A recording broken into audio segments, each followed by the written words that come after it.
Hi, my name is Marlysa Sullivan, and thank you for joining me for this meditation on inner well-being. We will be doing some journaling, or I'll be inviting you to do some journaling, as well as to do some movement if you would like. So, as I introduce myself, if you want to prepare your space to either write a little bit or even move a little bit, that would be great. I am a physical therapist and a yoga therapist. I'm an assistant professor of integrative health sciences and yoga therapy at Maryland University of Integrative Health. I also teach at Emory in the physical therapy department on integrating yoga into physical therapy care. I've just recently published a book, The Singing Dragon. This is a co-edited book with me, Shelley Prosco, and Neil Pearson. We worked with a team of really amazing colleagues to create this book that is entitled Yoga and Science in Pain Care, Treating the Person in Pain. So thank you to all my colleagues as well as Singing Dragon for this opportunity to have written this book and to have this information out there. So this meditation comes from a chapter in the book I wrote about social and spiritual well-being and its relationship to pain care. So I talk about the differentiation between religion and spirituality in the literature, and this idea of what can be called secular spirituality. In this, what comes up is what's called eudaimonic well-being, which stems from Aristotle's teaching of eudaimonia. And eudaimonia is about the living of a well-purposed, well-intentioned, flourishing, and excellent life, reaching our potential as a human being in our life. Eudaimonic happiness was differentiated in his teachings from hedonic happiness because it's a steadfast type of contentment, much like we talk about in yoga with these experiences of equanimity and contentment amidst all the fluctuations of our body, our mind, and our life circumstances. This is differentiated from hedonic happiness, which is more of a transitory emotional experience, which of course has its positive sides too. The topic of eudaimonic well-being is really important because it's been found to have really profound effects for health and well-being. So that when people experience eudaimonic well-being, and particularly meaning and purpose, it has effect on their level of inflammation, their immune processes, mortality, on pain, things like pain intensity, but also pain medication usage. So it's a really important construct to help people experience for greater physical and mental health. Um, the research speaks about spiritual and eudaimonic well-being being composed of what can be called personal connectedness. And these are things like authenticity, personal expressiveness, self-actualization, self-realization, also interpersonal connection, so greater connection between, meaningful connection between you and other people, and even an existential connection through meaning and purpose. Inherent to and important to these traditions of spirituality and eudaimonic well-being are also the virtue ethics or ethical principles. So in a very similar way that as yama and niyama being taught as foundational to yoga practice, the values, the virtue ethics were seen as guideposts to eudaimonia for Aristotle. So that in order to live a well-purposed, well-intentioned life, you would contemplate these virtue ethics and you would find a way to live in alignment with those. In the Mahabharata, it talks about how the yamas and niyamas are doorways to dharma. That as we begin to live a life that's in alignment with these values, we find an inner harmony that can be reflected in an outer harmony in how we approach others and how we approach life circumstances. So we're going to be reflecting on the virtue ethics and values and yamas and niyamas as a way to find both inner harmony and outer harmony, to find this sense of equanimity, this sense of eudaimonic well-being. The practice that Aristotle taught for this, I find really helpful, and it's called the golden mean. And in the practice, you would contemplate on any ethical principle you wanted. So like non-harming, loving kindness, forgiveness, humility. And you would contemplate what is the excess of this value and what is the deficiency of this value. Then once you have that continuum of excess and deficiency, you would reflect on what is the golden mean, what is the center, what is the middle of that? And then where do I usually fall? So do I usually fall a little bit towards the excess, a little bit more towards the deficiency, and how do I find my way to the middle? So as you can see, this practice of the virtue ethics was not like a rigid law of like right and wrong.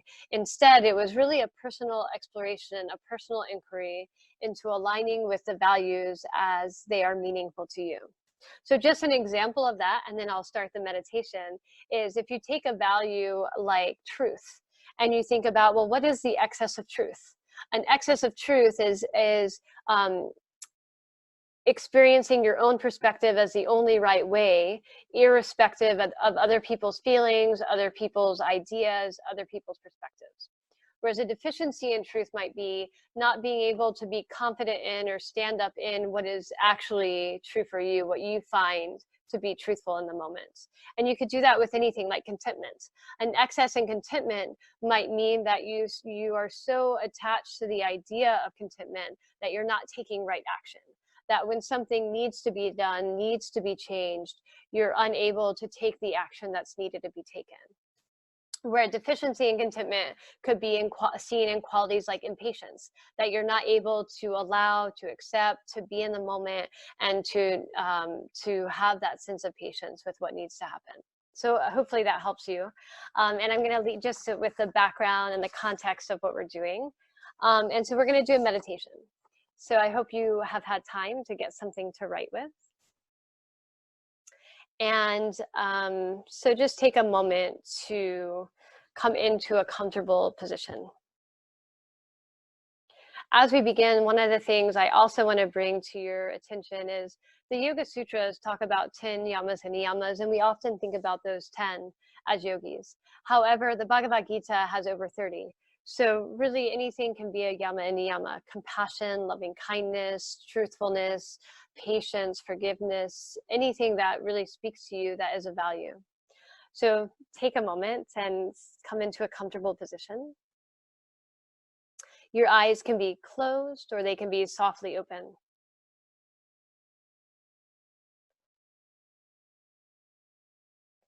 And take a moment to notice the position of your body, to notice just the whole outline of your body, what you notice outside of you and what you notice inside of you.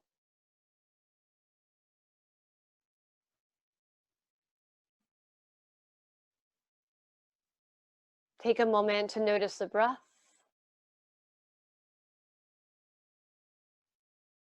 And the natural movement of the body with the breath.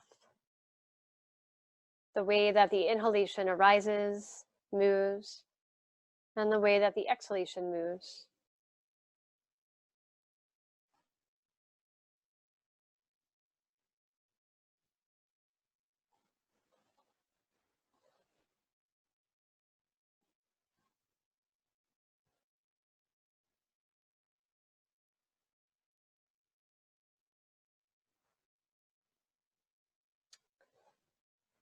And notice if there's any kind of value or ethic that is calling to you to be worked with. Compassion, loving kindness, patience, acceptance, confidence. Maybe something that you're working with currently or that you would like to work with.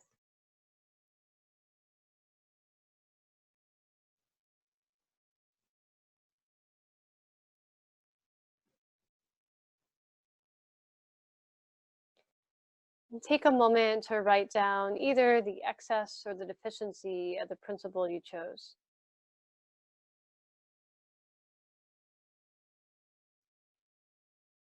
And choosing one of those first, the excess or the deficiency. You can either have your eyes closed or softly open. Notice if there's an image, a memory, a word, or even movement that expresses that excess or that deficiency.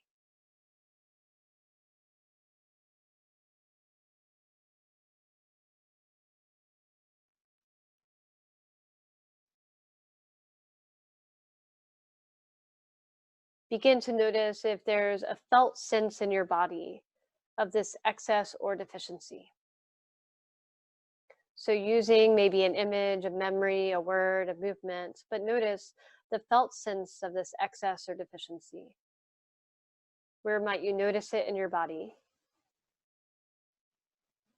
Notice if there's a color, a texture, or vibration.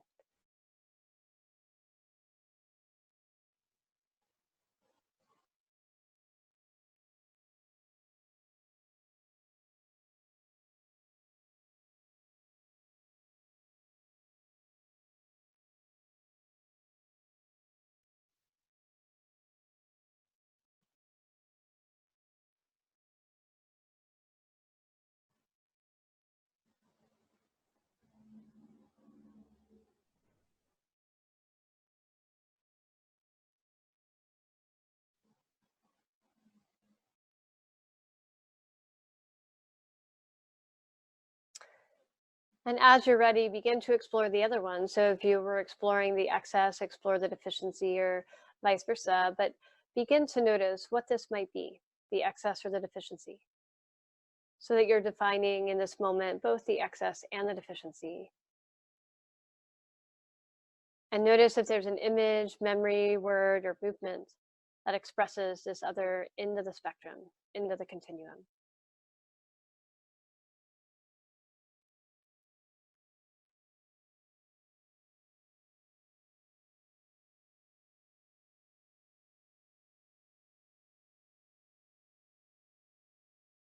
As you explore this image, memory, word, or movement, begin to notice if there's a felt sense in your body of either this excess or this deficiency, this end of the continuum you're exploring.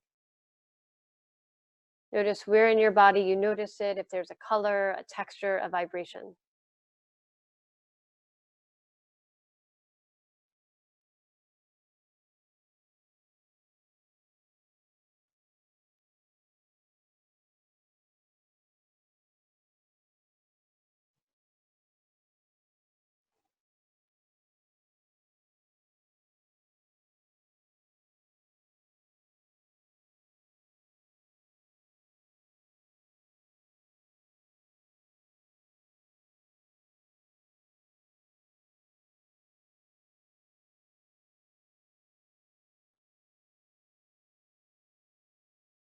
And take a moment to move between this excess and this deficiency, either with imagery, an image of the excess and the deficiency, a memory, a word, or even movement. If there's one movement that expresses the excess and one movement that expresses the deficiency, so that you're moving the body, the mental attention, the focus to experience in your body the excess and then the deficiency, moving back and forth between the two.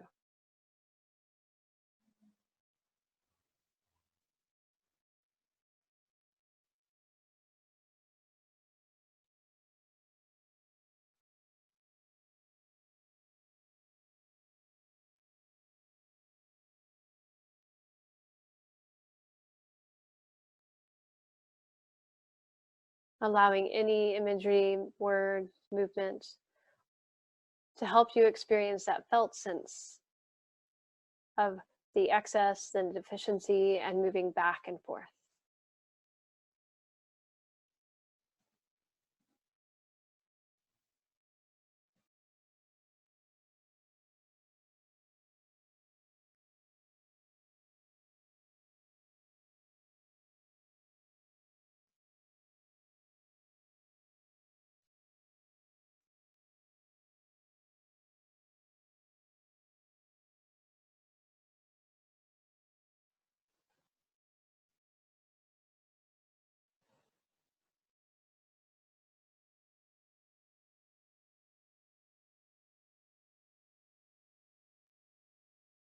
Take a moment to write down anything you might need to remember the felt sense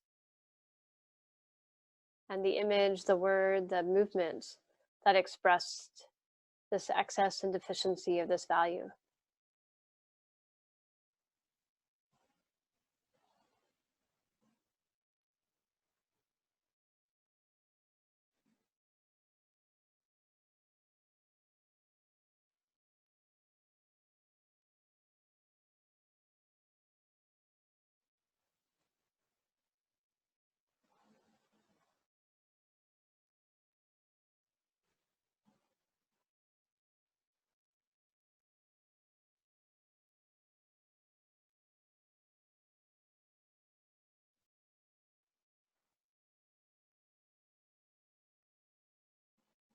Then begin to explore this idea of the golden mean. What would be right in the center? So that if every value, every virtue, every ethic had this continuum from excess to deficiency to this middle, this golden mean, what might that look like or feel like? You could take a moment to write a little bit about it, but then allow yourselves to have this felt experience using imagery, memory, word, and even movements to explore in your body, what would this golden mean of this value, this virtue be? How would you know when you were aligned with it in your body? Where would that feeling be located? What would be the texture, the color, the vibration of that experience?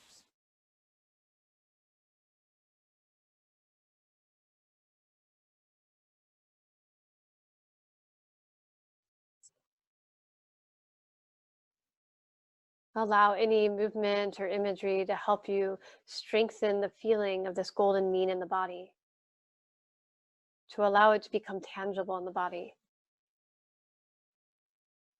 so that you would notice in your life when you were in alignment with this.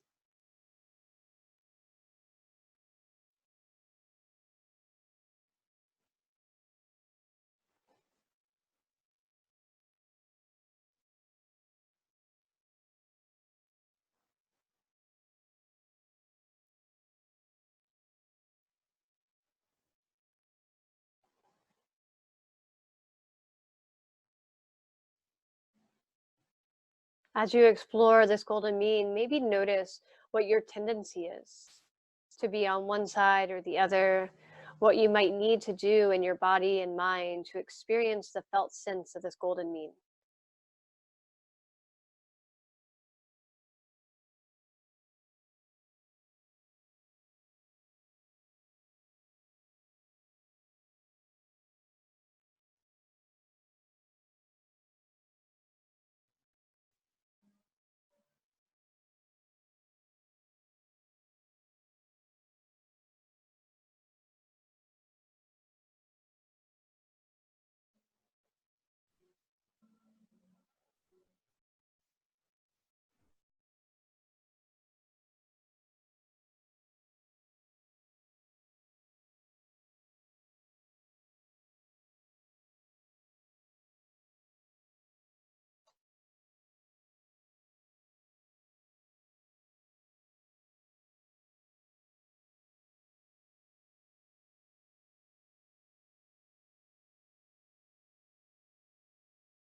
As you explore this felt sense of the golden mean, notice what practices might help you strengthen this.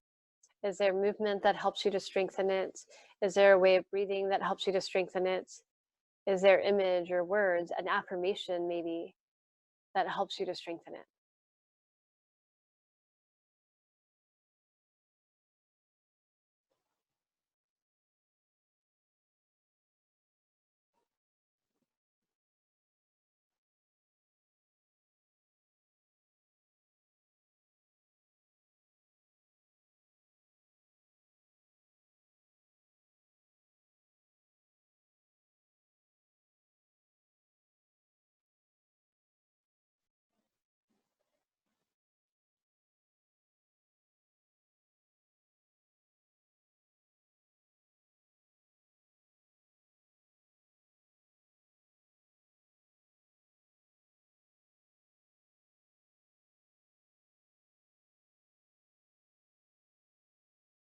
As you're ready, begin to finish any kind of meditation or movement you found and write anything you need to remember about this golden mean, about a practice to help strengthen it, the words, affirmations, movements, and really the felt sense that you experienced.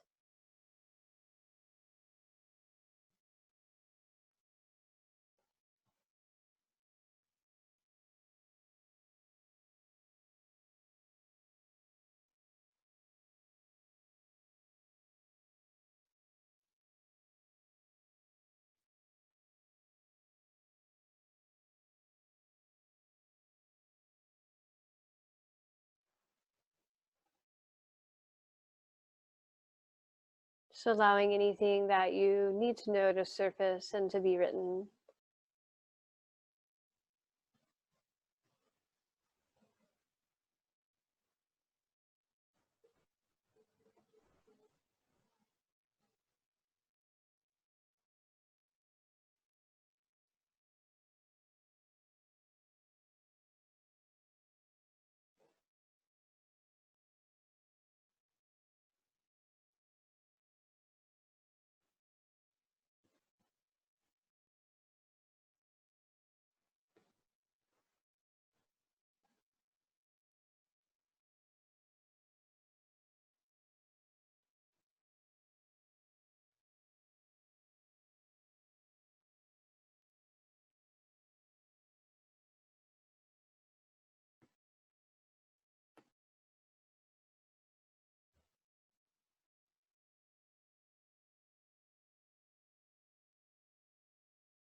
And as you're ready, coming back into a centering position, either eyes closed or eyes softly open,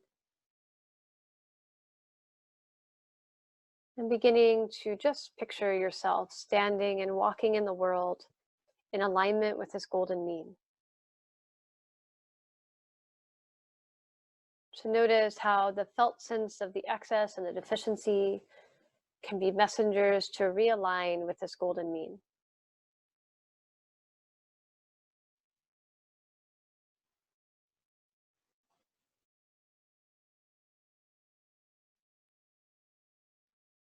If your eyes are closed, opening and looking around you and noticing what it's like to see, to hear, to be in the world,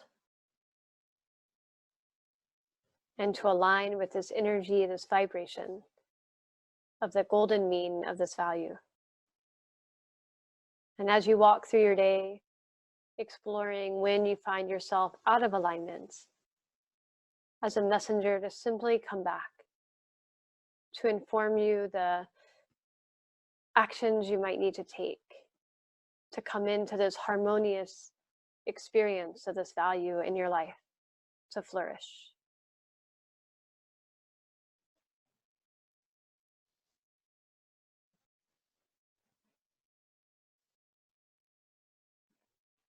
Thank you for listening.